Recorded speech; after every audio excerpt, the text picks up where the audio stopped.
د کوهاټ ډیویژن د فاره چې ابوس کم د ایټا سایډ نه کم ټیسټ ارینج شو د سیټي د فاره نو پای کې زموږ سره 45 نمبر چې کم ام سی کیوز او د لاګریتم ام سی کیوز دی او دای راغسته او د 9 میتھمیټکس چې کم لاګریتم چپټر دا غینا نو ډیر زیات امپورټنت ام سی کیوز او زیات تر سټوډنټ چې کم دی هغه بیا پدې کې ځکه کنفیوز کیږي چې هغه په لاګریتم باندې کمانډ نه یو دلته به یو پراپرټی چې کم دی هغه مونږ یوز کوو نو ام سی کیوز چې کم دی کنسپچوال ام سی کیوز دا پکې راغلی نو میبي چې کوم را روان کوم ټیسټونه دي پاره کې هم د لاګریتم نه ام سی کیوز راشي نو ام سی کیوز کې مونږ ته وایي چې فایند ایکس اف لاګ 12 انټو 12 پاور 3 ایکوال ټو ایکس تاسو ته وایي چې ایکس ویلیو تاسو فایند کړئ چې دې کې کومه ورازي او تاسو لې چې کوم لاګ کې کوم ام سی کیوز درکړی نو دا سال کو مونږ ته ام سی کیوز کې وایي چې لاګ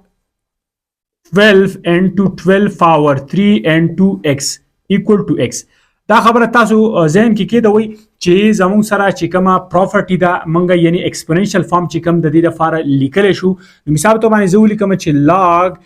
a پاور y equal to x نو که چېرته زه دا په لاګ کې دی او دا زه ایکسپوننشل فارم ته بوزم نو زه دا داسې لیکلی شم چې کوم زموږ سره دا بیس دی a نو دې لپاره زه x راوړم x به پاور ته راشي انټو y به چې کوم دی د x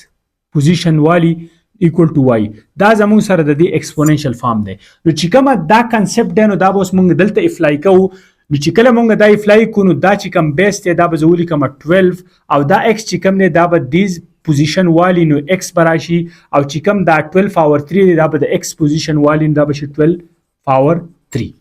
دې پورې تاسو وګورئ چې بالکل په یو سټپ کې د دې ام سی کیوز سره راوځي خو هغه سټوډنټ چې په لاګریتم باندې کمانډ نه وي نو هغه بیا داسې قسم ام سی کیوز بالکل نشي سال کولی نو دلته تاسو وګورئ دا یو زموږ سره په ایکسپوننټ کې دا یو پراپرټی دا چې کله زموږ سره بیس یو شان شي نو پاورونه اتوماتیکلی څه کیږي یو شان کیږي نو که تاسو دلته وګورئ زموږ سره بیس دلته 12 دی او دلته 12 دی دواړه سیم دي نو پاورونه به اتوماتیکلی څه کیږي ایکوال کیږي نو x ایکوال ټو 3 نو زموږ سره د x ویلیو راووت 3 نو دلته زموږ سره په آپشن کې a نمبر چې کوم آپشن او هغه ټیکو چې هغه 3 نو